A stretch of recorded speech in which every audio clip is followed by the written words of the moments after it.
All right. I want to definitely thank you all for joining us. I want to have some conversations that matter. Of course, this week, there's a lot that is going on in the news.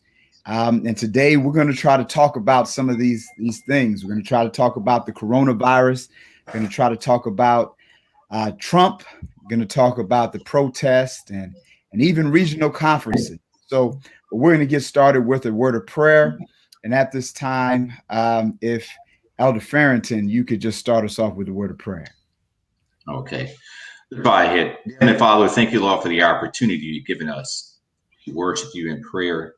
We pray, Lord, continually for an outpouring of your spirit as we delve into issues that is impacting us as individuals, as a community, as families, as a church body, and being able to have a healthy discussion in regards to how we move forward and being able to address some issues and concerns that impact us all. Provide us wisdom and insight and guide our discussion. Give us, bless us, and keep us. In your name we pray. Amen. Amen. Amen. All right. So again, this has been a very eventful week. And for the last couple of months, actually, since the start of the year, our country, we've been dealing with COVID-19, the coronavirus. And ever since, of course, the various states have been opening up, there's been a spike, a rise in numbers. And what I understand, even in the state of Florida, they're somewhat trying to hide this spike. And so what is being said is that almost every day, just in the state of Florida, that there has been over 1,000 new cases a day. And I think it was Thursday or Friday, it was close to 2,000 new cases. And so I want to throw this question out there, is that what impact is the coronavirus having on the church and even on our country? And so I want to throw that out there. And Elder Farrington, if you could help us out. Okay. So it's interesting when you look at from hearing whispers, so to speak, of when this virus started over in China and how it started to spread to other countries around about, and the understanding that we knew that it was coming our way. And so it became somewhat of an isolated incident. There was a reported case in Washington.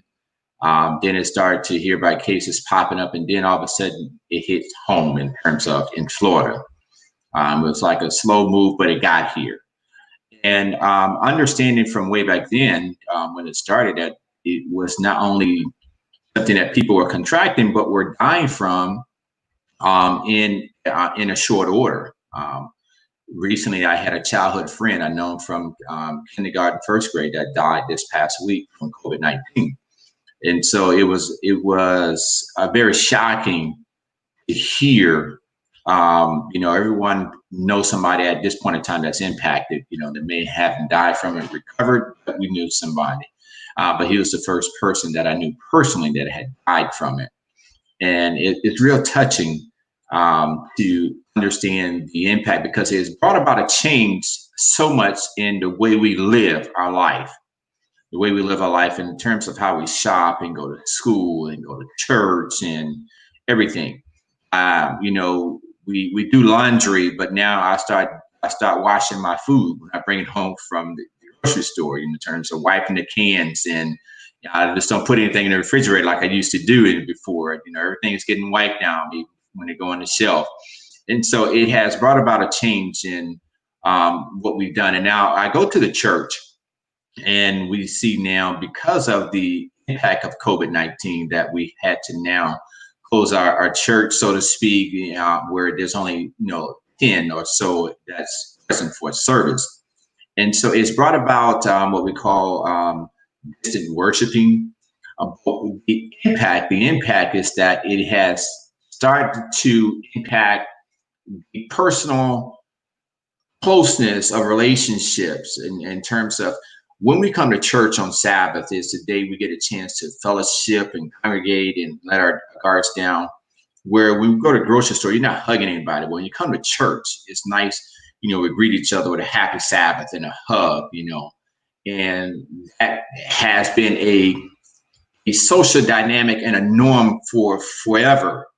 And all of a sudden now we're at a point now where, we're not doing that. So psychologically, it creates for need for self-preservation in terms of survival, need to be cognizant of how you interact with people and making sure you're having a mask on and all that time. And so for some, it's taking a real psychological impact that, people have really sheltered in place and not going anywhere a lot, and not wanting to bring something home or have somebody bring that to them.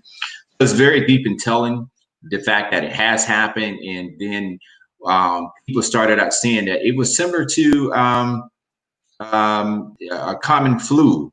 But, no one that I knew had the flu died 5 days later. And so it's very serious this year, and it's not going anywhere in the near future that I see from what I've been reading and hearing about. So that's the impact I see in terms of the community and family dynamic, as well as spiritual and church. Elder Tracy, you want to jump in on there with the coronavirus? How has it impacted the church and even our country? Definitely. At first, my heart goes out to, obviously, Willie Farrington, the family of your friend who passed away from corona, and all the other individuals who have passed away or suffering from it, or the residual effects of having been infected with this virus. I think in a vacuum, to evaluate the impact that it's had on the church, it is, I think, difficult on the social interaction or the fellowship that we refer to from the church environment. We have the opportunity to see each other from week to week, and we're supposed to be able to see each other and check in and see how we're doing and how we're doing with our evangelism in our local communities and our jobs and schools. And that's supposed to be our huddle up, the 1, 2, 3, break, and then we go back out into the world and try and evangelize and show the world Christ. That was supposed to be what took place. But I think the bigger impact for me is if you box anyone in, you'll get a chance to see what type of individual they are. You'll get a chance to see the kind of character that individuals have. And so, I can speak to the individuals I've spoken to during this pandemic, during the lockdown that's taking place here in Florida. People have grown stronger because they're actually spending more time just kind of centralizing their faith. They're having access to things they never had access before. Even with, Daughter of Zion, just locally, Sabbath school, some individuals couldn't get to Sabbath school by 9:15 when the bell went, or 9:30 by the time that, 9:40 when the classes began. But now they're getting a chance to be a part of a Sabbath school discussion that is online, it's broadcast, and they can go back, refer to it throughout the week. And I'm seeing a lot of that as it relates to divine worship service. People are logging in from all over the world to just be a part of different services. And so, and then even these discussions, I think, we would have loved to have had what we would always talk about being a rap session in the Seventh-day Adventist Church. But I think this forum that we're using, we're finally living out our true creed in these last days. Go ye therefore, teach all nations. Not just teach your community, not just teach your city, teach all nations, whatsoever things I've commanded you. And so looking at the three angels message we find in Revelation 14, we're supposed to be evangelizing the world. And so now we finally have an opportunity to do that through bandwidth, through broadband, through connected through the internet, and disseminating the word of God no longer to a fixed church building, but it's beyond the building now. So I think even, praying by God's grace, we get past this pandemic and we're able to get back into a building. I think it's going to take some time for people to become comfortable sitting in a building where you have localized air ventilation systems. So, whatever goes into, through the vents, it's recirculating back into the same building. I think it's going to take a while for people to feel comfortable sitting next to each other in the pews and sitting behind, or having someone sit behind them, coughing, sneezing, things of that nature. People are going to be uncomfortable. But I think that, by God's grace, if we do get back to that point where individuals are comfortable doing that, we will find that these mediums we are using, the avenues that we found being resourceful now, this forum, conversations that matter, I think that will become the new norm as well. I don't think church will be able to walk away from this method of communicating and evangelizing about God's goodness. So I think there's a positive impact in the midst of this darkness, in the midst of this adversity. God is going to bring forth during these lean years, some fat years. Definitely. Pastor Sai, your take on it?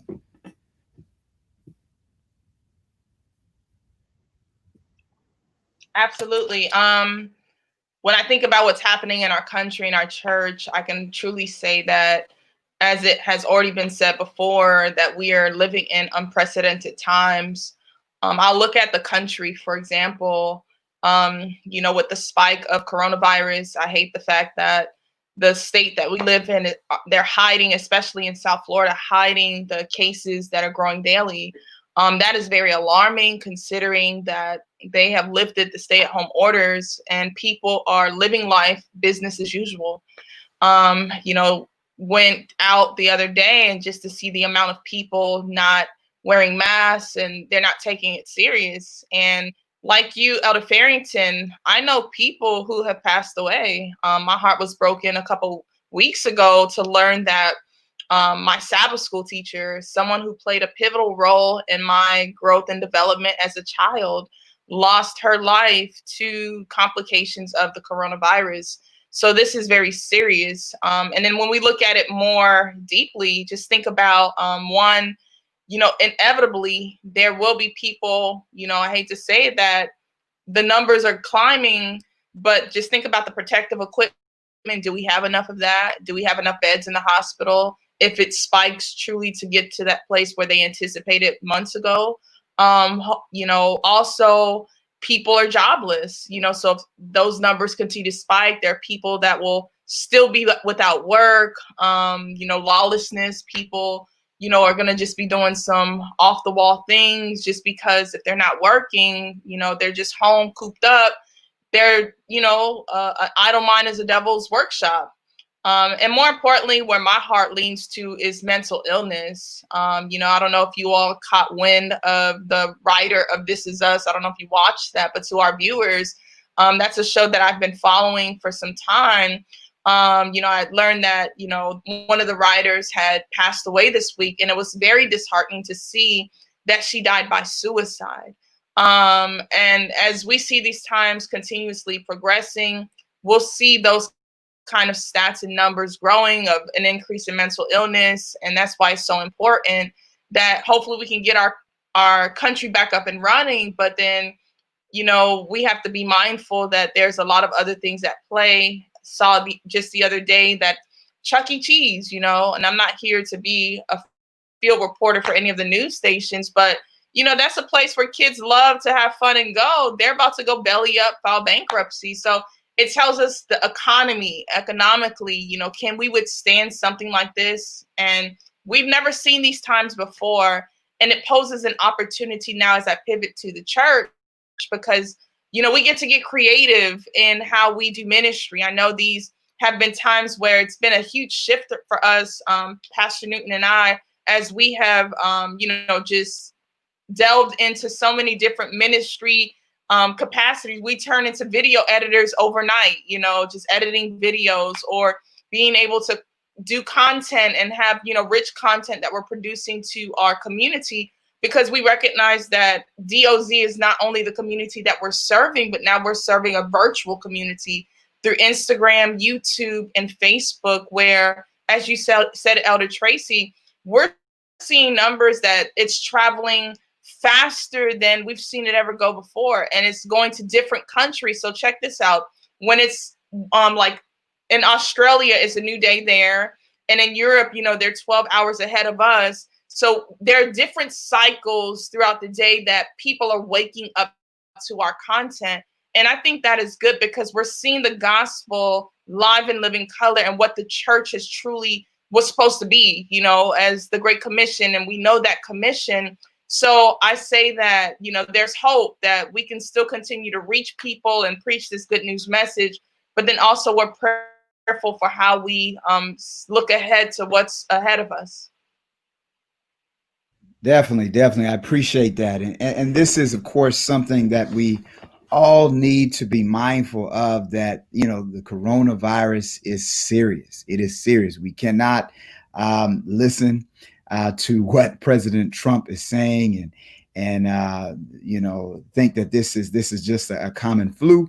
There are a number of individuals who are dying daily from this. And so please, those of you who are watching, please wear your face mask, wash your hands, practice social distancing, because these are serious times that we're living in. And you may have a strong immune system. You may have a strong immune system, but you may be asymptomatic. And while you may catch the coronavirus and it does nothing to you, but you can pass it on to somebody and it could be deadly to them. It could be deadly to children. Of course, right now, our bright minds in the medical field, they really don't understand the coronavirus and all the impact and the effects that it has on the human body.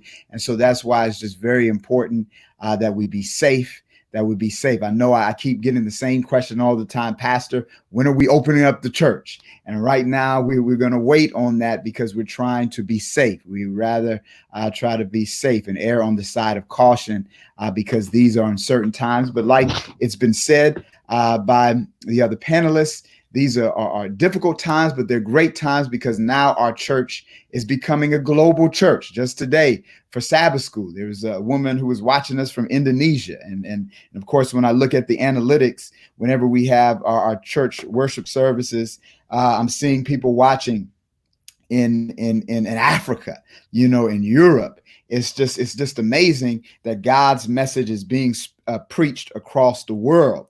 And so these are difficult times where people are getting sick, people are losing their job, but God's message is being proclaimed. But we have to understand that prophecy is being fulfilled right before us. So we want to try to move on with this discussion because we're talking about some things that have happened in the news, and a lot has happened. There's a lot to get to, and hopefully we can get to it all. And we're not just trying to make this a show, or should I say a broadcast about race, but it just seems like, of course, race and race relations are just, all on the airway. And so, but what was very interesting and fascinating this week, the NFL, they donated and pledged to donate over $250 million to, I guess, different charities to help Black and brown people. NASCAR of all entities, they have decided to take down their Confederate flag. Starbucks, there was a big thing about Starbucks not allowing their employees to wear Black Lives Matter shirts. And now they're taking down that ban. And I guess I want to ask this question to you all, is with all of these peaceful protests, is it changing the opinions of people? Is it changing people for the better? Do we think that this is a genuine reform, or do we think it's something else? And so I'm going to ask Elder Tracy X, if you can answer that for us. I'll take a page from some of my much more seasoned spiritual advisors and say, I can't read the hearts of men. But I will say that I can't speak to individuals, enough respect to Bubba. Didn't know him before this week, but he decided to put a certain type of a design on the hood of his race car for the NASCAR race. And he wore a shirt that said Black Lives Matter. And if any of us have ever seen a NASCAR race, I haven't sat through one, but it's usually not that. You don't see that at all. And so to ban not only the Confederate flag from being hung or flown, but from individuals actually being able to bring it into that area, that is just mind-boggling. Cutting ties, some of the major NASCAR drivers cutting ties with certain helmet distributors and manufacturers because of the type of backlash that they received because they wanted to cut ties with the idea of flying a Confederate flag. I think that we're in a place now where at least businesses, organizations, institutions are posturing that they have some problem with the institutionalized racism, societal racism, structural racism. They're now showing or posturing that there's an issue with that. Whereas we saw in the last 4 years, it was actually more progressively, it was getting progressively worse.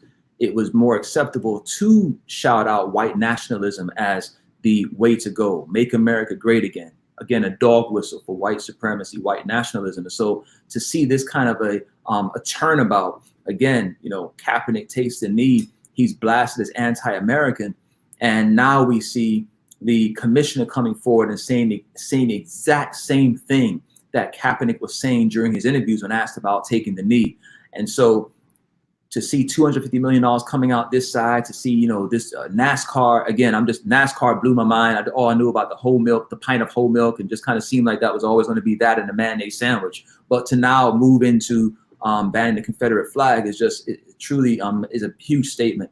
I will say, as it relates to Starbucks, the issue I have with that particular organization, again, I don't know the heart, but they initially banned all their workers from wearing Black Lives Matter attire. Anything that said that, they were saying you cannot report to work, and there was an issue. When they received the backlash, maybe from individuals like myself, who now I'm searching for a Black barista, or, you know, a nice Black herbal tea shop that I'll be putting my dollars into, then they turned from that and said, okay, you know what, you can wear your Black Lives Matter. Now, at the end of the day, for me, I'm back on that Malcolm X move where, are you satisfied yet? Nah, not enough. Let's make our way to the hospital. And what I mean by that is, I'm not satisfied. Now, Starbucks, now take some of the money you've been getting for all these years and pour some of that money into those same Black communities that you're saying you don't mind them wearing the attire, that those lives matter. So I think we're definitely in a position now where they're starting to posture. There's a discomfort in society where now you can no longer stay silent. You have to pick a side. And I think that is where we need to start moving and pushing the envelope, where you have to pick a side. There's no longer, oh, well, I don't want to speak on those issues, or I'm going to stay silent. Pick a side, and at least now you can draw the line in the sand and figure out where people are. Elijah said it best. How long halt ye between two opinions? If the Lord your God, if that's your God, serve him. If it's Baal, serve Baal. And I think at this point in time, if you're in racism, which is a sin, if you're in that oppressive type of mindset, say it. And if you're not, say it as well. But you can't sit here and play on the fence and try to be a friend to one and not to the other. And I'm gonna say this one last thing. I heard from a friend this week.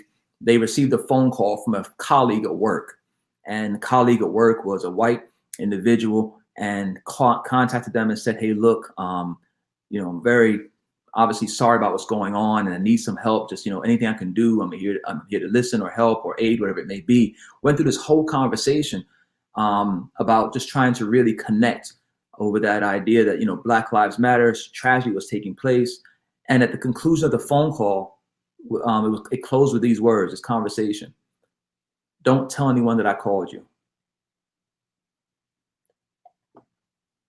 I'm done.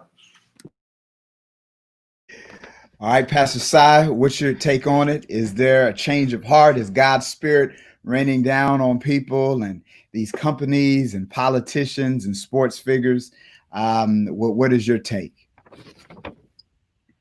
As I think about all of these statements that are being made in support of Black Lives Matter, it's only a matter of time that we can truly see, you know, if these actions, or these words rather, will speak louder than the actions that they have implemented. Just case in point, you know, I love that the NFL has dedicated monies to, you know, to the agencies or to different organizations that will educate Black and brown communities or people, period, about just the disparities that are happening across the world. But I would have loved to see, and maybe this is just me personally, but Colin Kaepernick did receive a lot of public backlash. And not only public backlash, even privately, things that we're not even privy to. And, you know, I think the bigger statement that would have been made to me you know, for the NFL. I watch NFL. Many of you may not know that, I participate in fantasy football, and I'm even one of the commissioners. So I love it, but it's really helped. I've really held back just because I'm still waiting on that statement, and maybe I may just be waiting on it until it never will happen. But I think the biggest message would have been said, hey, we're wrong. We approached this situation really wrong a couple of years ago. We acknowledge, why you were taking that knee, and this is how we should move forward. I don't know if solving it would just be giving Colin back his job or, anything like that. You can't change what you have done, but those things matter, for them to humble themselves. That's a form of humility to say, well, hey, it's like the Good Samaritan, this man, who came to help the man on the roadside. He went the extra mile for a man, that was passed by a pastor, or by a priest and a Levite. And here he says, I see you're wounded. I see you're down. In fact, you're half dead. I'm going to make sure I take care of your needs. So I think we're seeing some of the first steps in the right direction. As far as Starbucks, I see that, I don't know if they're trying to sell their shirt or they're going to give that shirt to other their employees. But what I know for sure is I don't think they should be profiting off this cause unless they're going to be funneling this money into these communities to really help build it up. I think one thing, and I'll probably end on this point, they recognize the spending power of the Black and Brown community. How do you not respond when you have blackout days where they're organized individuals that are telling our community, hey, on this day, such and such day, don't buy on Amazon, don't buy on this, don't buy on that, because it will be a ripple effect. It will truly be a ripple effect if that day didn't just happen one day, but it turned into 2 days, 3 days. It turned into a week. Now weeks are turning into months and months into years. Then we'll see more than just Chuck E. Cheese bellowing up. We'll see big restaurants like McDonald's. I know for a fact you see McDonald's on a lot of urban corners in our city alone. So it's more than just words that they're saying, but it's also them recognizing that this community has really put their money. Someone said it was like trillions of dollars that we put into a lot of these companies. So just imagine if we funneled that into a lot of Black and Brown businesses like you, Elder Tracy. Where are all the coffee shops or the barista shops or tea shops that have minority leaders that are leading these things? Where are all the restaurants, not just Caribbean restaurants, but where are all the restaurants that I need to say, hey, I'm not going to go to a big name chain, but I'm going to start helping out these small mom and pops. And once people have their mind set, then it's a different ball game. Elder Farrington, what's your take? Corporate positioning, as Jason said, the posturing that is taking place, I'm encouraged by it, mainly because before, and I think it was last week, we were here, Pastor Sai, you were saying that there were a lot of companies that were making statements, that were basically showing their support, for the what was happening with police brutality with George Floyd. But now when they start cutting checks and directing money, you know that it is making an impact. And I think it's not just the Black and Brown people that's causing this. When you see in the rallies that there are a large number, a large white population that are participating, it sends home the message that you cannot, in isolating this particular community, you're going to cannibalize your own community, because these are people that are participating in it. And it's not only just white, you have the younger generation, so they represent the mindset, the future of the community. And so with that happening, they're going home and they're sitting around a dinner table with their parents and things of that nature. And these conversations are being had. and they can sense that this is not something that is flash in the pan, that it is taking root in the heart and the lives of people that they know dearly, the people who are sitting on top of boards and presidents of companies and things of that nature. And so they realize, understand that we cannot be passive about this anymore. And so they're willing to go the step in the distance, to put monies behind creating a solution. It's not something that's going to be done overnight, but it's a step in the right direction. And I think more so when you see internationally that this thing has sparked a fire across this world, it lets people know that are in leadership that is enough is enough, that things that have been status quo for so long can't be that anymore, because their very survival is dependent upon the reactions and the proaction, that the steps they take to eradicate racism and this second-class citizenship of Blacks. Now, I said this last week that it's an ocean liner that needs to turn around, and so we're going to have to monitor the change. Some of the things won't be seen right off. When you look at changing the heart of a person, it's easy to take a temperature of a person who's sick and determine if they got better. When it's psychological, there's no thermometer for that, because you can placate people with words and stuff, but it doesn't truly speak to the issues of the heart, and if the heart is changed. And so I think we'll be able to know that by the decision. But economics. If you go back to when I think it was Bill Clinton running for president, and he had George, I forgot this guy's name, political advisor, he would say it's about the economy. It's the economy, it's about jobs. And when things start hitting the wallet and the bottom lines of companies, it brings about a change. Whether that's long last or not is time will tell. But I think it's a step in the right direction that we're seeing some of these changes, and we'll have to monitor and hold them to the fire if there's any slippage. All right, thank you for that, Elder. But I guess I'm with Elder Tracy. We really can't judge individuals. We really don't know.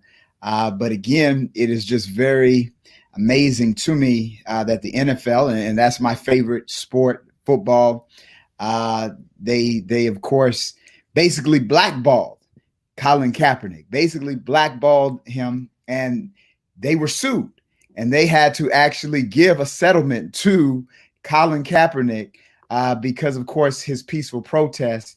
And now they're giving $250 million, which is very interesting.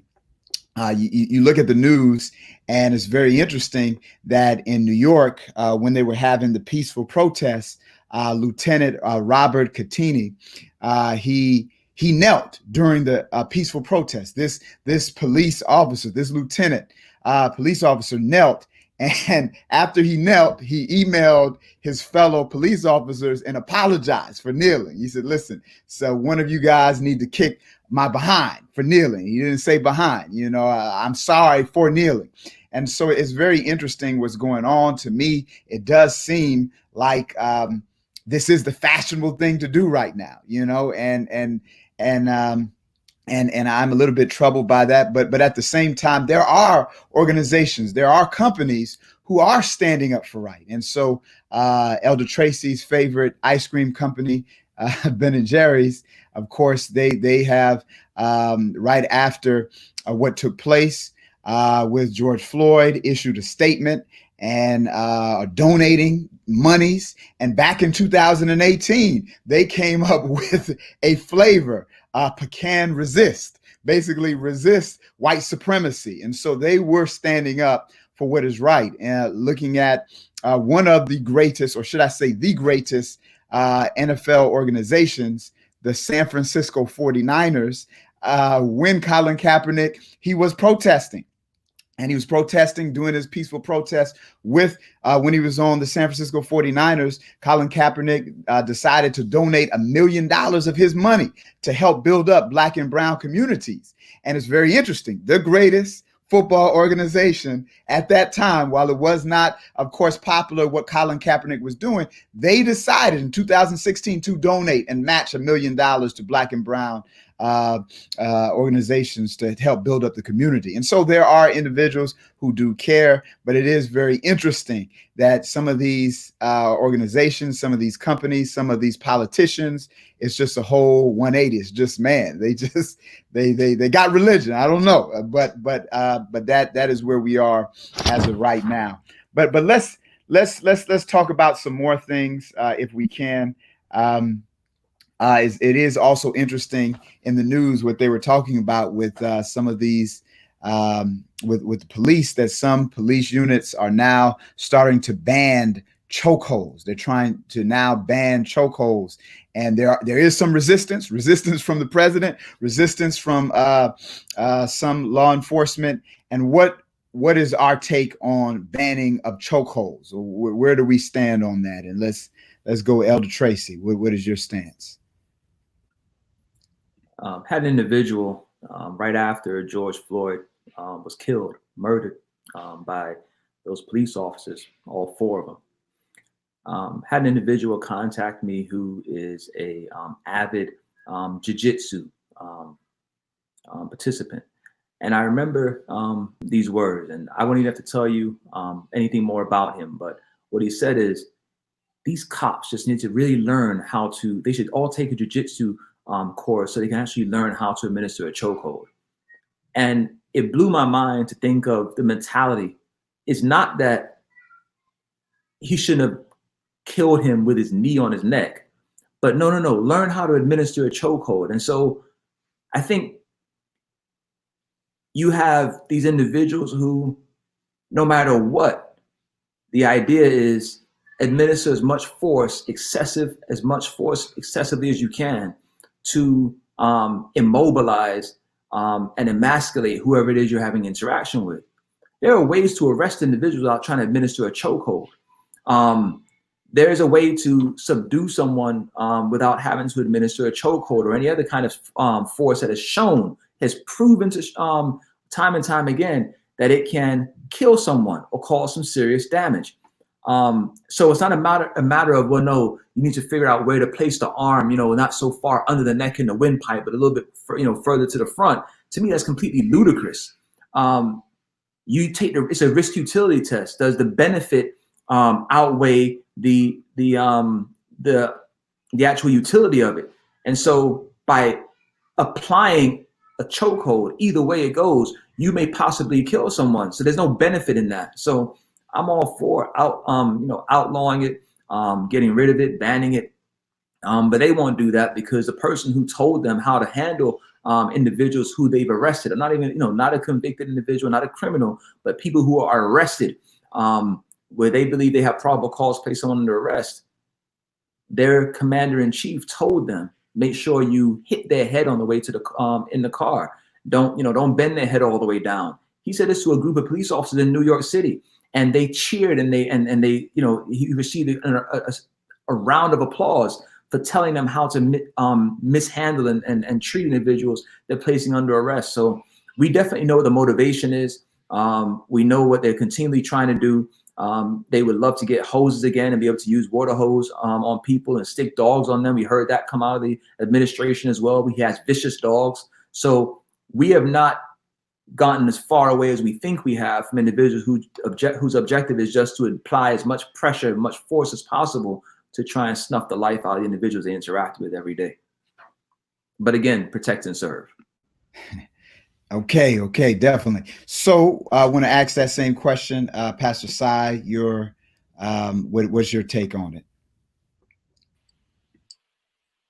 When I think about the chokehold, I'm no expert in these kinds of areas, but even in playing, growing up in a household and in a community where you saw a lot of force play and you saw people, just being kids, and just the response from adults and how they were so sensitive when children would even play and jest with the chokehold of what that could do and how that can harm someone, even to the point of death.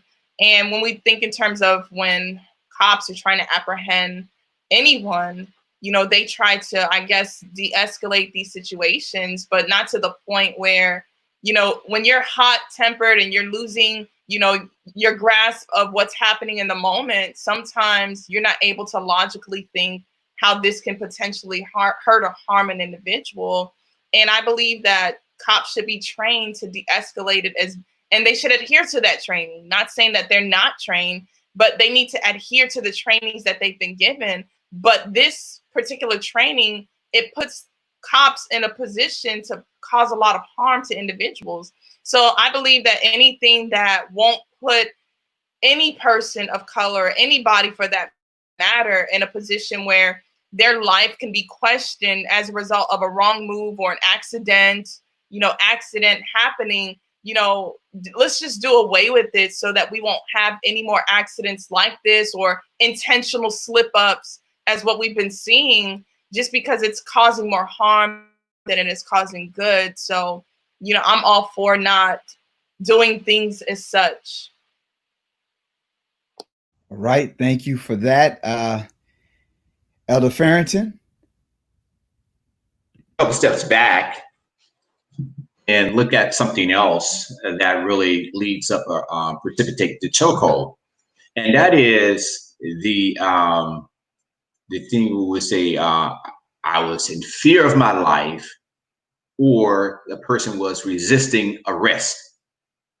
And so the need for law enforcement to feel like they're in total control, you're questioning them. In your head, it can be seen as resisting arrest. Any sudden movement can be seen as a fear for my life. And so if they're not using a lethal force in terms of gun fire, then they turn to the next thing, which can be tasing or a chokehold, to basically to bring somebody to a point where they're not questioning them, where they're in total compliance and submission. And that's a control thing there. They want to get to a point, like I've seen so many videos when they have a person already on the ground, hands behind their back, and a guy turned around and said, I can't breathe. Stop resisting. How's that resisting? You got me in a position I can't move.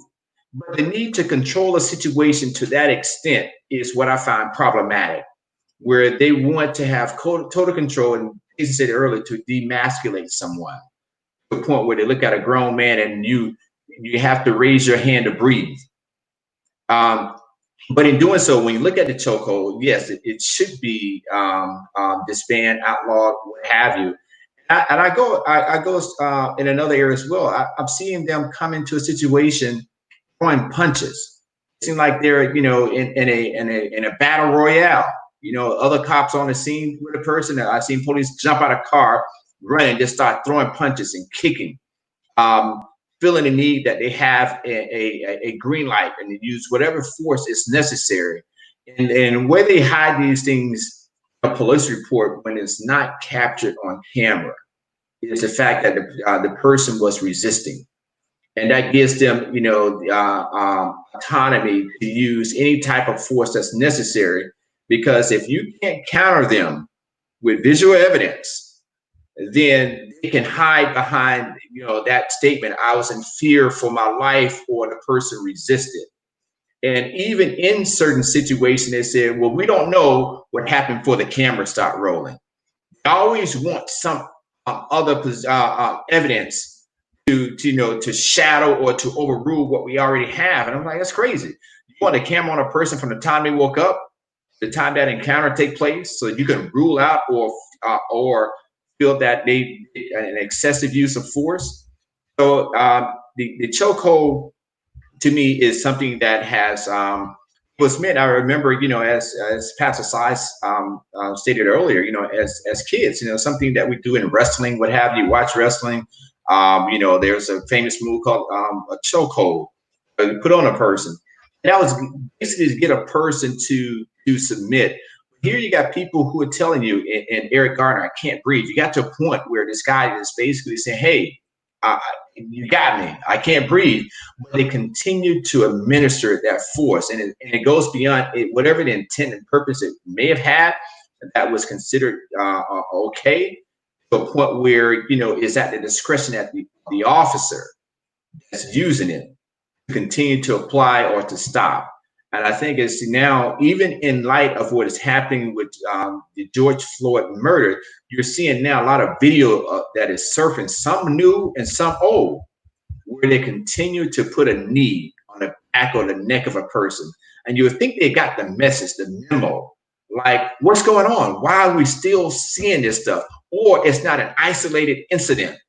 It's happened to George Floyd. They want to say that this was, you know, an isolated incident. You know, it's happening over and over again. And that's all because we have cameras. And so many times when it's not recorded, that these incidents are happening, that it's your words against the officer. And JC said, this is an arrest. A person hasn't been convicted.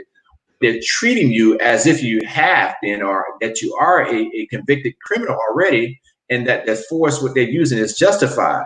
You could be very well innocent. Look at Breonna Taylor. They came into the wrong home.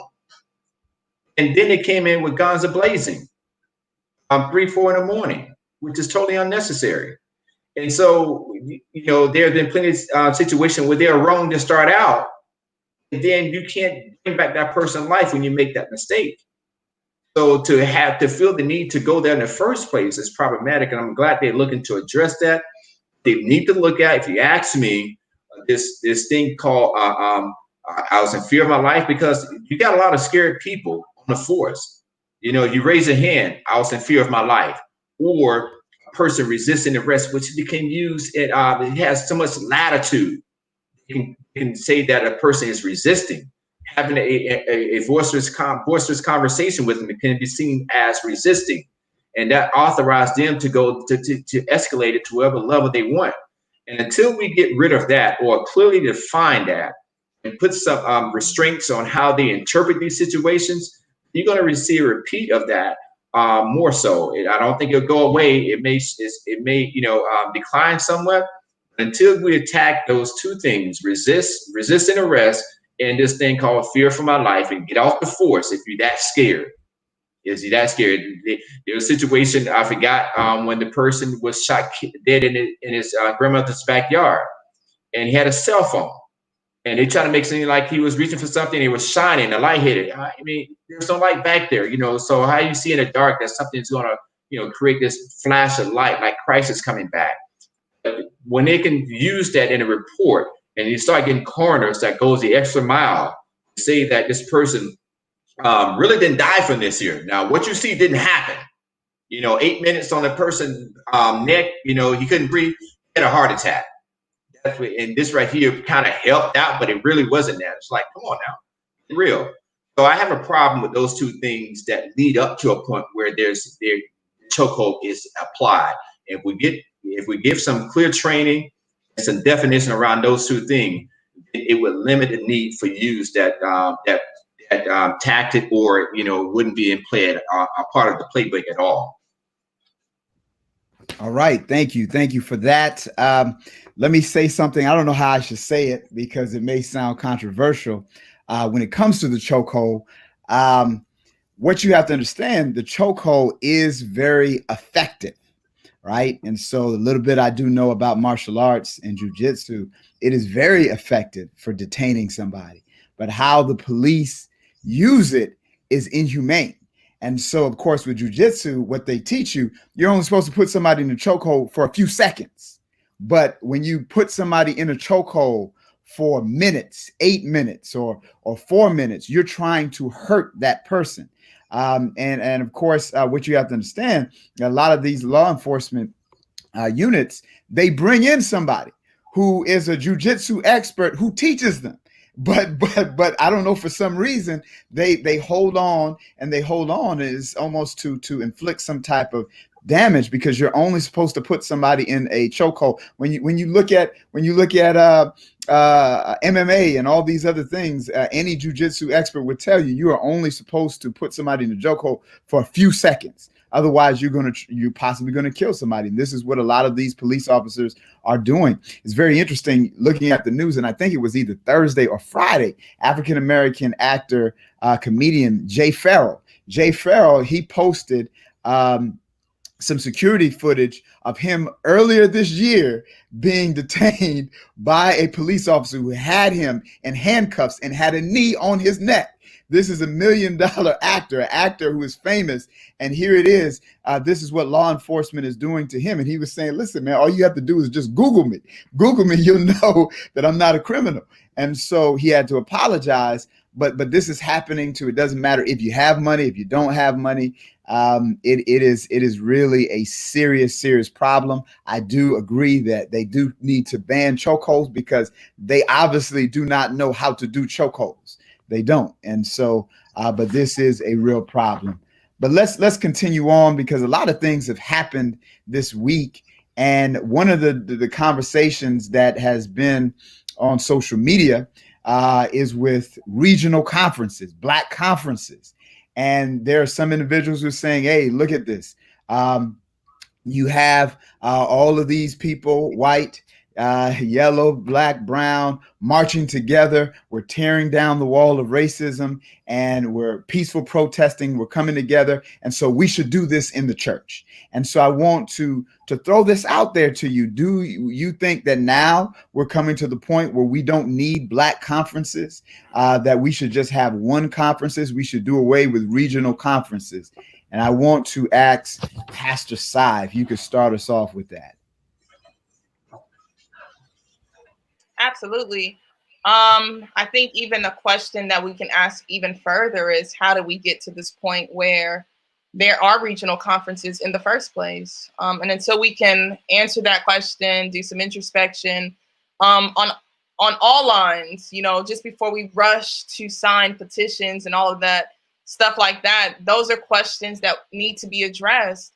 Just simply put, you know, reading an article, one of the headlines was stating that regional conferences have positively changed the face of Adventism and made notable contributions to every facet of the church's ministry.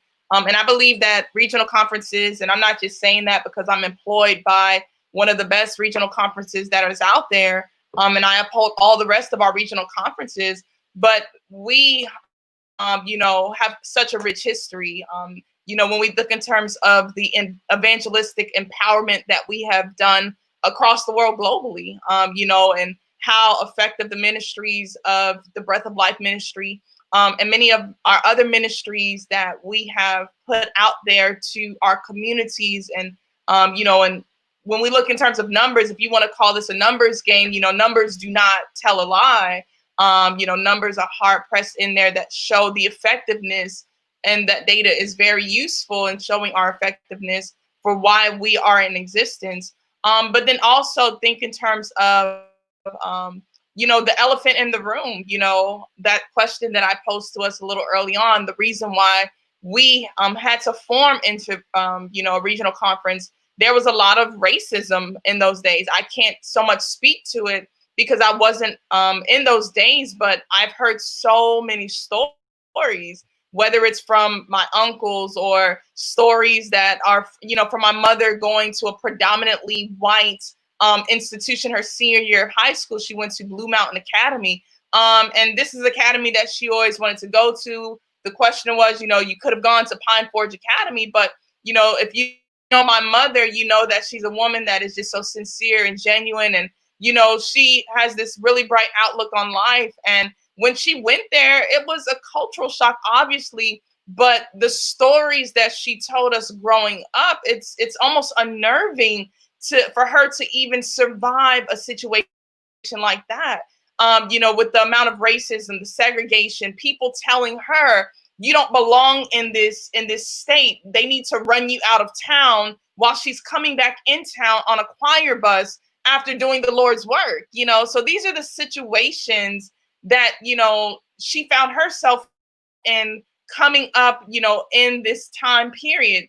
But then we fast forward into a 2020. The reality is there's a lot of change that has to happen from the top down. If we want to see change happen, if, that's even a conversation on the table, then we have to really get uncomfortable with our mess and our history on a whole. How can we preach come together, when there, you know, are powers that be doesn't even acknowledge the Black culture's liturgy, you know, the music, you know. How can I feel comfortable in an environment where I can't even clap my hands and maybe, you know, move my head and shout into the Lord with a voice of triumph? And these are things that are just biblical. Like, you know, what did David do when he slew Goliath? Was he just there in this posture and, you know, very, you know, not celebratory? No, this man celebrated because first he went into that battle giving credit to God.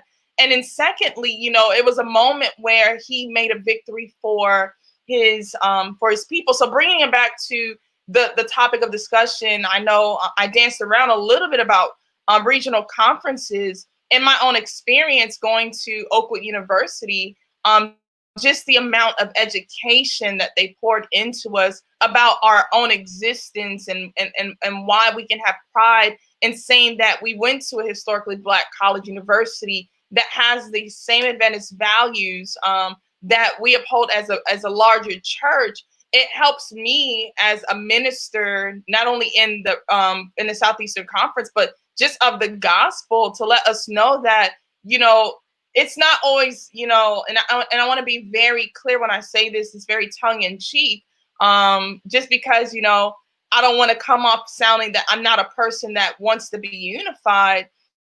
But at the same time, I go back to my main point. We have to really address those issues of tension, those elephants in the room.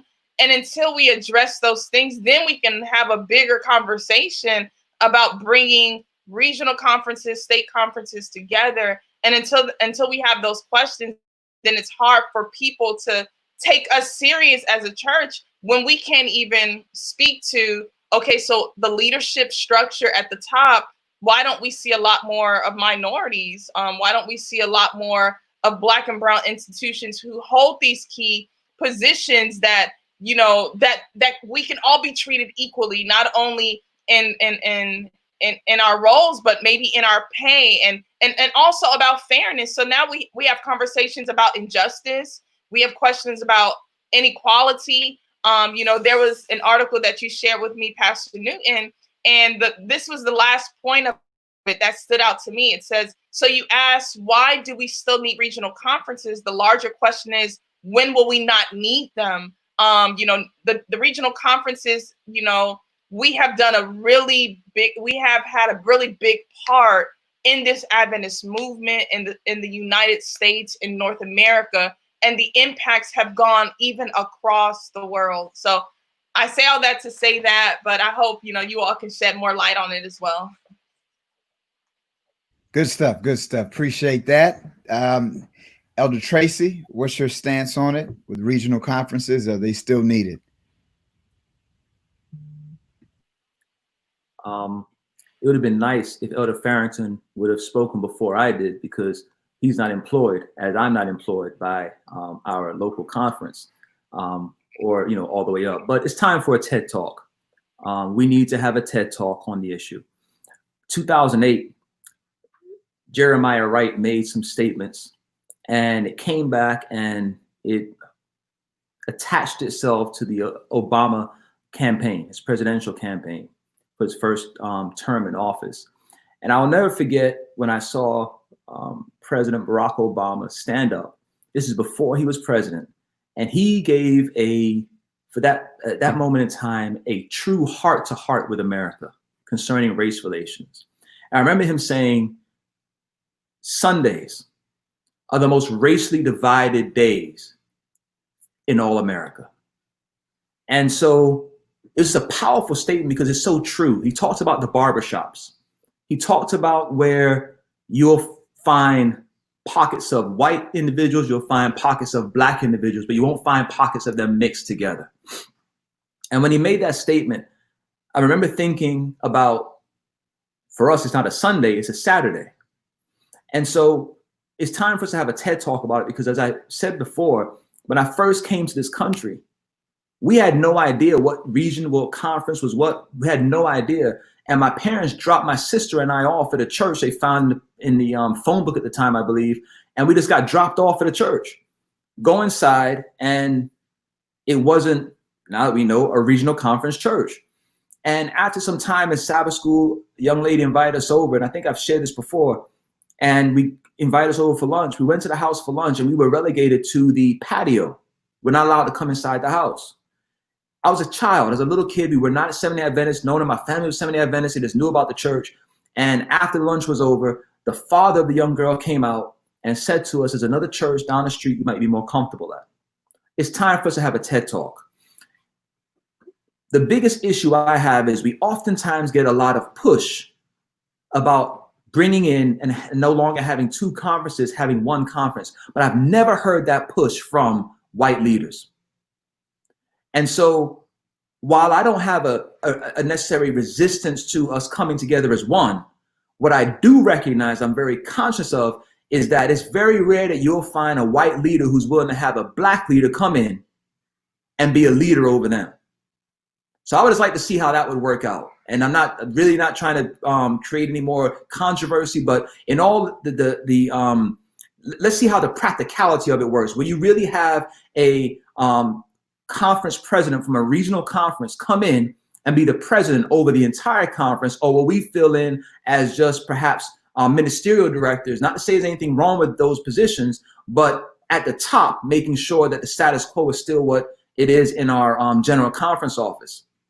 And so I think when we start addressing some of those things, many people who come to this country and fall in line with some of the state conferences, what ends up happening is they don't have a proper identity of how the other side treats them. And so oftentimes what we do is we go to work, we go to school, we go to church. And if you don't have a good understanding of what systemic racism is like here in America, because where you come from, you don't necessarily have that same type of racism. See, what's happened is the British colonized pretty much everywhere you see black folks coming from, right? The only issue is here in America, the British, I should say, when America was involved in the transatlantic slave trade, they were still here. Much of the British, when they left many of those islands, Haiti was the first one to gain independence from slavery, they left the island to them. Same thing with Jamaica, left the island to them. So a lot of individuals who've grown up in that area, they've grown up amongst their own. America didn't have that opportunity to grow up amongst their own. So you understand some more of the intricacies of dealing with a person who really hates you or feels they're superior to you than many other individuals who move into that same region. And so what happens is we come in and they'll give, the church, they'll get the tithe, the return from those churches, but they're not worshiping with you. Very interesting how it happens. And so you'll oftentimes get a lot of white flight from those churches. They're still within that conference, so they're actually funding up to the top. But when the time comes to have this discussion about why don't we have one conference, my question is, can you stand having a conference where black leaders, based upon qualifications, based upon experience, based upon evangelism, based upon, because at that point it will become a numbers game. How many people have you actually pastored? How many people have you actually gone out and done an evangelistic effort? How far has your reach been? You don't find that same representation. And it was very unfortunate and very sad when going to the general conference sessions and seeing the representation of the groups here in America, no representation. You literally found, and I can't remember his name now, and I'm sure someone will bring it back to my remembrance at some point, but I believe it's Delbert Baker. Brilliant mind, powerful preacher who was pretty much pushed out because, not even ushered out, not slowly, maneuvered out, political assassination by our general conference to have him moved out. And what ends up happening is they'll go overseas and get the delegate numbers from the continent of Africa, those different countries, and have those individuals serve as VPs. I'm not suggesting they're not qualified. It's just always interesting to me when I see you two doing a benefit concert to raise money for those who are impoverished in Africa, but they won't give a dime to the blacks who are here in America. And the idea is always, I don't want to live with them. I don't want to be with them. I don't mind sending money over across the Atlantic Ocean to them. And so it's just, until we can actually come together as one, as opposed to I'm the one, we're going to continue to suffer from those problems. So again, the idea of having one conference, I think the issue is much deeper than having one conference. The issue is, how will that really come out practically speaking? How will that engagement happen? you know, we're going through all this stuff now, talking about the NFL, how much money they pledged, and Starbucks and NASCAR and all these other organizations, Amazon, everyone else. I've read 2 letters. I'm done. Good stuff. Good stuff. So, Elder Farrington, what's your take on it all? When I think of the regional conferences and their importance, I'm like the fact that it's passed aside why we have it from the beginning because of racism. I don't like now that we say let's fold our tent because it has been a success and amalgamate and join under one umbrella them in that regards. Jason mentioned before about white flight. We have, a state conference here with us in Florida. But in our area, when you go to one of their churches, who's there? They're gone. Well, if that's so much in terms of inclusion, why did they leave? If they were pushing for the abolishment of the regional conference and for it to be under one umbrella, then they should be comfortable worshiping along with us. But you don't see that. All my years, I have never accidentally ran into a person by faith that wasn't my skin color, all but one time when I was in New York. In 52 years, I've come across people I discovered that were Adventists. It's like, where are they? I see them on the magazine covers that we send out that comes from the NAD and the Southern Union, but I don't see them in my walks. And I've gone to predominantly, I would say, white schools growing up, aside from Oakwood, and I was like, someone is an Adventist somewhere around here besides me. So, but when I look at the work that's being done, growth is in the church. It's coming from us. They're benefiting from the tithe dollars and everything else, but they make the decision on how those dollars from a corporate level are dispersed. As Jason mentioned before, it's not funneled back into the community that we live in. So I don't see the need, because I look at it as specialization, right? So when you have from a corporate standpoint, over the years, that corporation has been, for the most part, been rigid, and they've been slow to make decisions that impact people. And so we got into a point of decentralization where there was cutting out a lot of the red tape and allowing for people who are on the local level, close to where the problem is, or the community that they were serving, to be able to effect it and bring about change, or to service that community. And I see from the regional conferences that we have specialized, and we carry the gospel to all, but we have specialized in reaching our people in such a way. And you mentioned, Pastor Si, in terms of our worship service and how we worship and things of that nature, that brings about inclusion because of the experience that we've had, going back through the various experiences that we have had as a people. We identify with that. And I know people make the argument saying that there's not going to be a part of heaven for each, subgroup. And I get that. And I'm all for that. So I have no problem, for the fact of worshiping with anyone. But I have a problem when you look at the fact that there has been no statement from the church, the World Church in regards to that. You've had the NFL, you have all these different organizations, but we have stand pat and not have their position on it. Why? Do you really care about the people that are part of your constituency? And so going forward, when I look at the finishing of this gospel and the growth of this gospel, I see a very strong part that the regional conference will play and continue to play, because why else would they come and recruit on our end, trying to get, folks to join their churches and their schools and things of that nature? If they don't find value, or if they're having such phenomenal growth on their side of things, why they're trying to siphon off members from where we are. So we have a work to be done. Everything is not perfect in terms of our administration, how things have been done, but I see that there's been an improvement. And one of the benefits from COVID-19 is the embracement of technology in terms of spreading the gospel.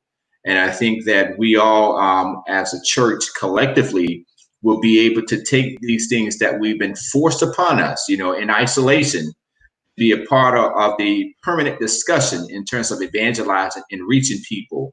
And I like the fact that what's been going with the youth and different things that we have here at Daughter of Zion, with Bible studies and things of that nature, and giving people to able to participate. As Jason said, they never made it to Sabbath school, but they can easily get out of bed and log onto the computer and not worrying about, I'm gonna get there in time, miss a significant part in traffic, or things of that nature. So yes, I'm all for the regional conference continuing and being able to reach and impact our community the way it has.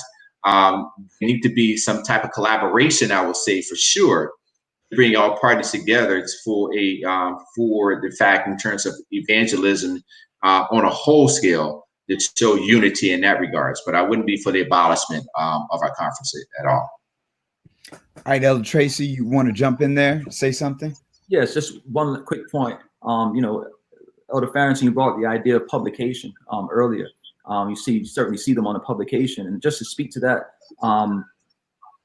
it baffles me coming together as one conference. We can't even agree on a Sabbath school lesson cover and pictures for our children to see. Too often, my children have gotten Sabbath school lessons. I got them growing up, and it's a depiction of angels. It's a depiction of Jesus, a depiction of apostles, prophets, those men of old, the patriarchs, and they don't look anything like my children. Now, the funny thing about it is, as creative and as powerful as God was in revealing His word, there were no cameras or any breakdown of how anyone looked. Photographs passed down through the annals of time. We know that the Ancient of Days said his hair was like wool, or white like wool, showing the age, his ageness, but eyes, flames of fire. But it's interesting when you talk about David and it talks about just this beautiful skin tone. We don't see any of that stuff depicted in the lessons. And so what ends up happening is I just don't know who would be in charge of that. Who would be in charge of putting out Sabbath school lessons that either no one's seen an angel.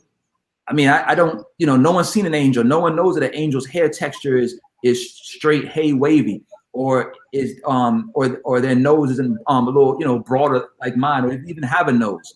So at the end of the day, it's kind of like we have all these depictions of what things look like. We push it out. That is systemic racism. That is institutionalized racism. When you keep trying to have individuals believe that God and those perfect and fallen beings look like us and they don't look like them. And so there's a lot of things that need to be reconciled as we move forward.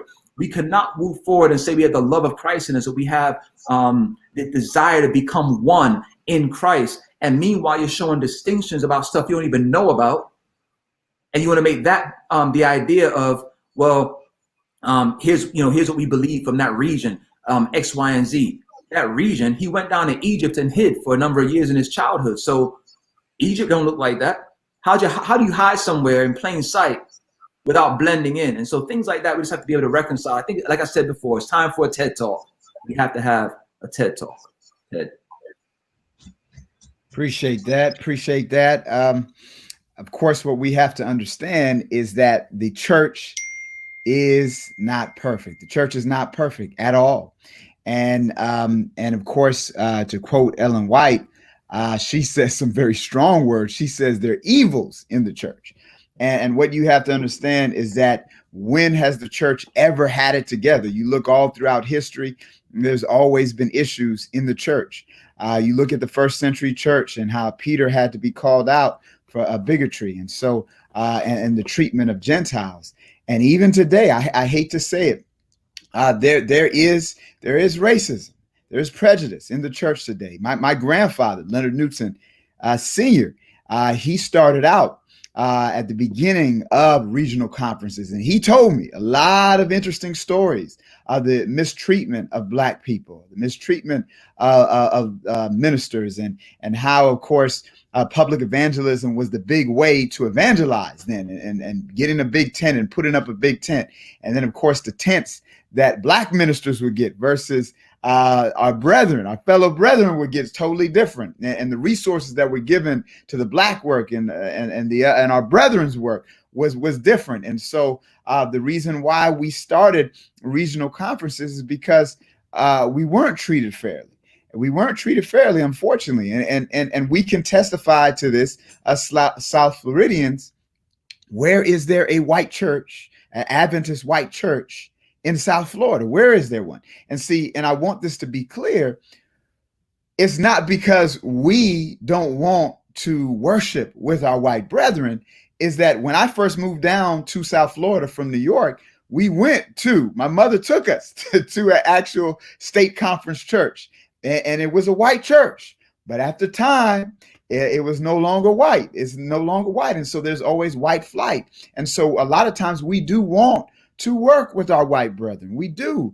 But unfortunately, the question is, do they want to work with us? And so I think it was Elder Tracy, or maybe even Elder Farrington, who said it best, is that we only hear this talk of doing away with regional conferences from us. You don't really hear it from others. And it's very interesting is that if you really want it to happen, why do we have to disband? Why can't they come over and merge with us? Because the work is growing with Black and brown people. That's who it's really growing with.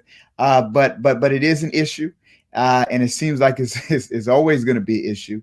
We're trying to move this thing forward. We want to unify, but I do think there is still a work for regional conferences during this time and age. But we I think we got about 16 minutes left, but I know that there's still more that I would love to talk about.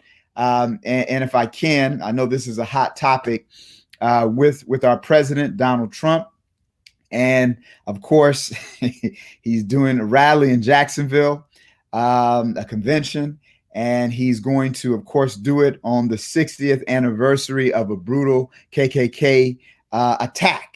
And then, of course, he's going to do a convention in Tulsa, Oklahoma, on Juneteenth, especially in Tulsa, Oklahoma. And he says these things are just by coincidence. And I'm gonna be honest with you, and you guys may have to change my opinion. I don't believe that President Trump believes everything that he says out of his mouth. I believe that he's trying to appeal to his base. But what do you make of this? Am I wrong, or is it something deeper, something greater? And so, Pastor Sai, what's your take on it? I'll just add to what you said. So there was a recent article that came out as far as Juneteenth and how he was going to go to Tulsa. So the update is that he's going to do this rally on the next day, the 20th. From what the reports are saying, he has had a quote unquote a change of heart. But a lot of this stuff is unbelievable. I mean, I don't know if I'm naive or I've just, gotten to a point where it's like when this guy tweets or says anything, it's like, really, did you just say that? And it for me, it's just, this disheartening. You're sitting in one of the highest seats in our country, and for you to just spew such rhetoric, to condone such foolishness, it's just unnerving, because yes, he is, speaking to his base. And one thing that, I wanted to mention earlier at the top when we talked about COVID-19 and the impacts in our country, you have to remember that, this is going to even impact our voting. I think that is something worth mentioning. And we don't know how this seesaw is going to continue to go through November, but we don't know what voting is going to look like in November. We saw that there was a lot of chaos that happened at the polls in Georgia, and Stacey Abrams and a lot of her supporters attributed that same chaos to her gubernatorial governorship, and how that same old glitch was happening during those times. And it all comes to a head that, just chaos is just running rampant from that office. And do I believe that he believes most of the stuff that he's saying?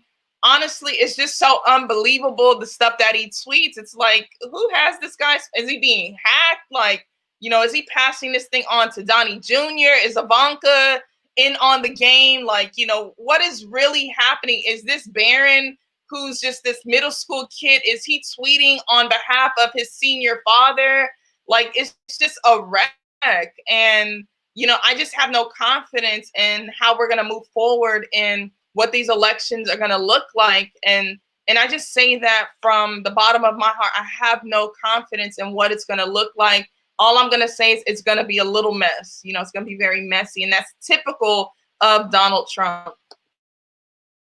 Yeah, it's really this country is going to be in a really bad state because he is riling up a group of people, and if he wins, it's going to be rough on the country. If he loses, it's going to be really rough on the country, because I believe it's going to be serious race wars, and it's just really a shame what he's doing.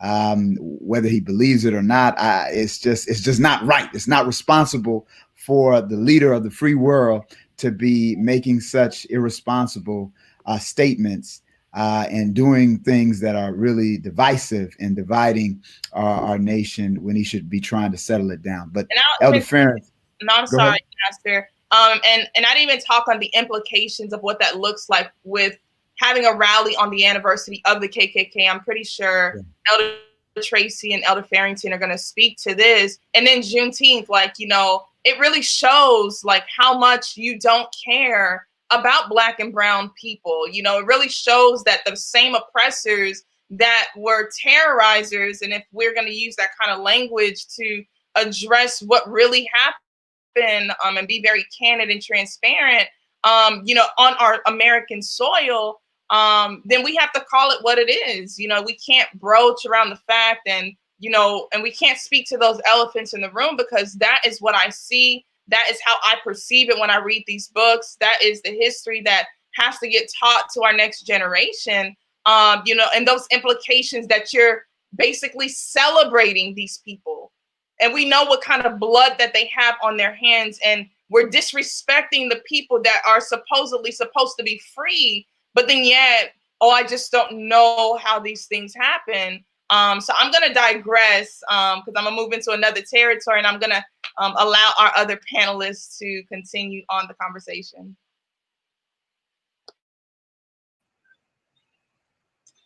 Yes, Pastor, I will say this here. When you have the leader of the free world telling governors that you must dominate the streets, that's coming from him. When he's calling them weak, that's coming from his mind, from his mouth. So if you're asking the question, does he believe some of the things that he's saying? Yes. I often thought early on that he was doing stuff to, placate his base, to, Jason mentioned earlier about dog whistles and things of that nature. Now, he does research enough to read freely to know about Juneteenth and know about certain dates. So there is somebody that's working in research or whatever capacity to funnel him that information.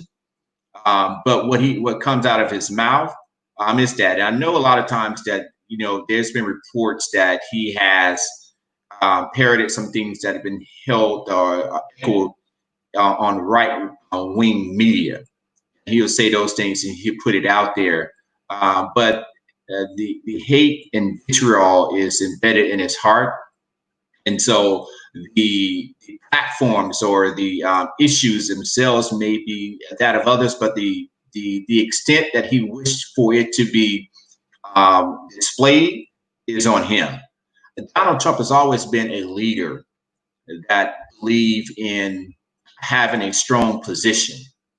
And I can remember when the world leaders got together, probably the first year of his presidency, and they was walking down a hall and they was taking a picture, and he was kind of like in the middle. And he rushed to the front and shoved aside a guy so that he could be seen as being in front. He figured that was a weak position for him to be in. Donald Trump has a vileness about him that's himself. And when I see, we all fear a second presidency from Donald Trump, because he have got people that were civil to some extent in terms of Republican fully support him for the fear of being ostracized, for the fear of being campaigned against, fear of losing, the positions that they have, to either be silent or to take up the mantle and echo some of his points. So the second election, him being the thought of him having a second term is very frightful. I do think there would be rebellion either way, but he has by being the commander in chief, he has the full resource of the military. The attorney general, who's supposed to be a separate body away from the presidency, has been walking lockstep with him. So when you think about the courts, how they put in place, judges that's going to basically side with him, it's going to go to a judicial review in terms of cases and litigation. He has the Supreme Court. When the decisions that have come back from them has been mind blowing. So if that happens, we see a furtherance of that. That's going to erode the society even more so. But when we look at rallies, and I thank for the information, Pastor Science, and saying that he is moving it to a different date.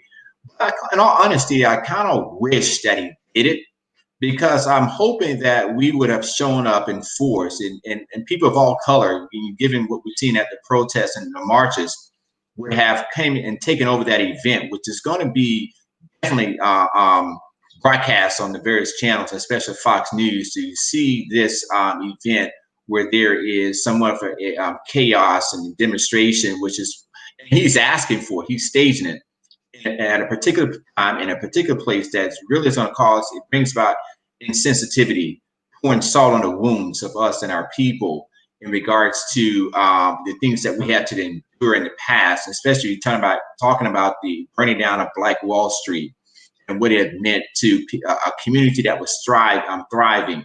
And for the fact that they want to call us lazy and don't want to work, here we had those things going for us.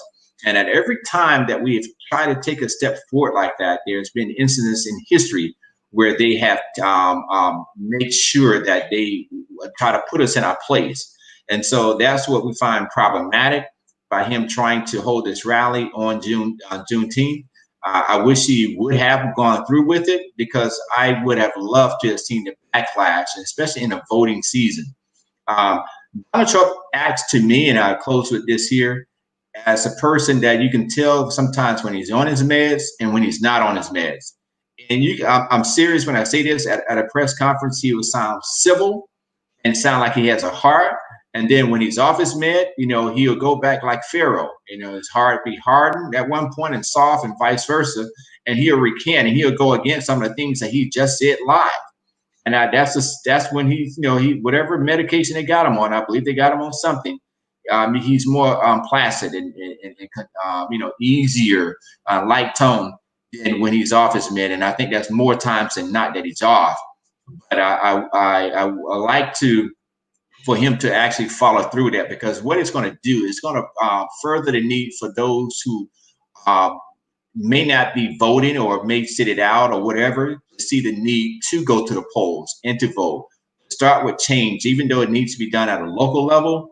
But we want to topple that. They are toppling these Civil War heroes from the South. They're knocking down their statues, and I want to see him be tumbled down, where they're going to be a collaboration from all groups of people that are going to see to it that he's defeated at the polls. And Joe Biden said something that was very stark, and the only way I see him winning is that they steal the election. And you mentioned, Pastor Sai, about the problems at the voting booths. That's going to be the telling point, because the people who are going to come out in numbers. Whether the machines will work is going to be another story. All right, thank you for that, Elder Tracy. If you could give us your opinion on it, and then we'll bring this thing to a close. Okay, very quickly. I share the sentiment of Elder Farrington, Pastor Sai. I didn't know that he had an alleged change of heart. Sounds like a change of strategy, in my opinion. I think they realize that they're waking the sleeping beast. They're poking the bear. And in doing that, we will show up in droves, not necessarily just that day, but show up in droves as it relates to the voting booths into the different sites. I think one of the things that troubles me is we are not seeing anything different from Trump. I'm reminded of when I first, many years ago, he appeared on some hip hop albums. Hey, and he talked to some of the hip hop stars on the phone, doing a little like a telephone conversation with them, and then boom, they'll go into their song. And he was there, he gets pictured with Oprah, taking photo ops with Oprah and with Hillary and with Bill, because at that point he was a big time Democrat. And so you're looking at someone who's an opportunistic narcissist. And at the end of the day, he has this is not political. This is just power in its rawest form. And he's taking his cues from Russia. What I've seen in the last year, 2 years, this whole college admission scandal that we've seen unfold.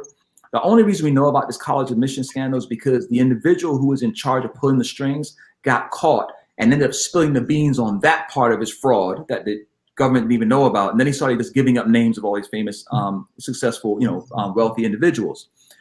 It baffles me that this country was so upset with a couple that attended Harvard for law school, for graduate school, Columbia, one of them, and for undergraduate, and they made it into the White House, and no one could allege that they cheated, stole, defrauded anyone, anything of that nature, made it in.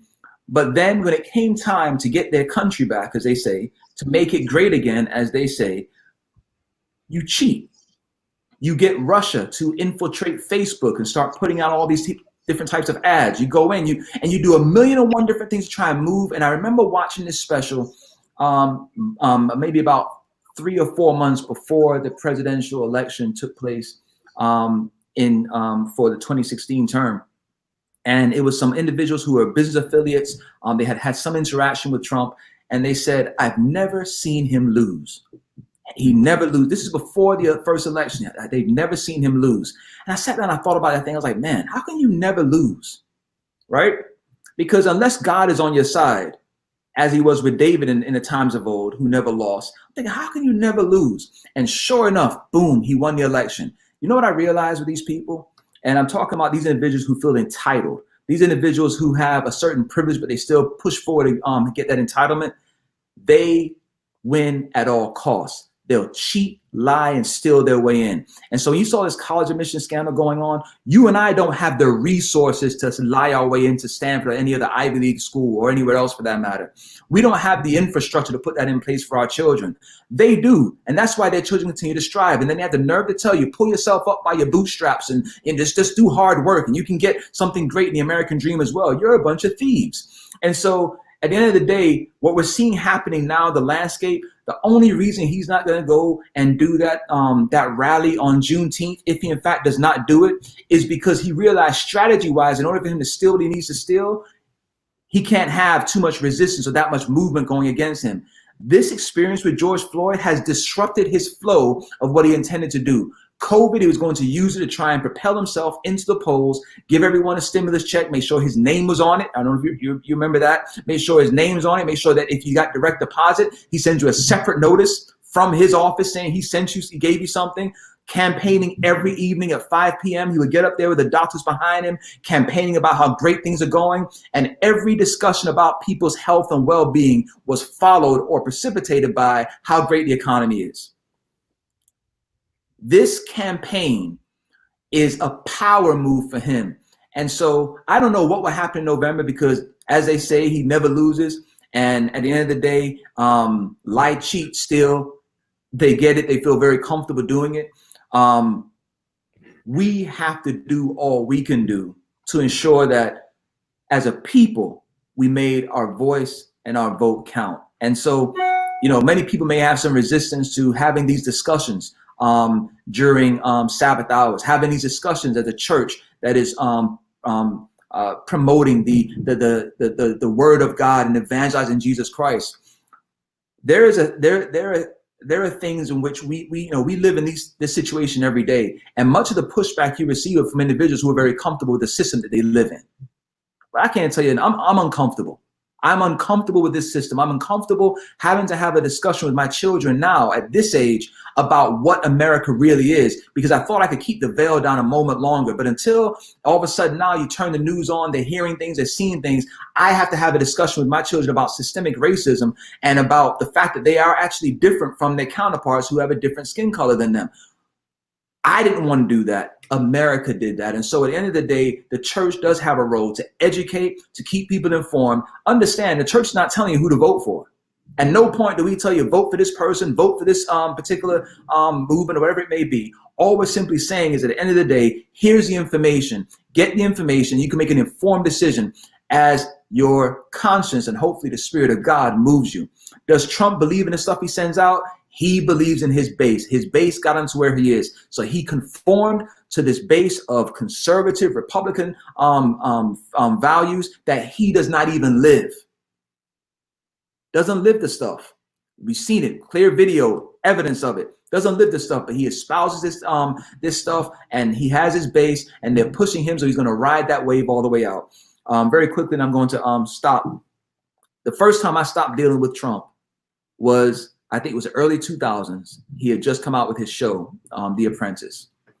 And I remember watching the show one night, and a gentleman, black guy, very sharp, he had actually won the competition.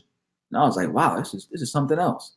Now they had previous seasons, and individuals would win, and they get it, they get the bid, and they get a chance to go out and start their own company and go forward. And I never forget that night, he won, the black gentleman won, and Trump sat there with his little cronies next to him. And they asked him whether he would want to take the white female with him. And I was so proud in that moment. The black gentleman looked at him and said, the show is Apprentice, not Co-Apprentice. And at that moment, I pledged I would never support this individual because he just showed his true colors.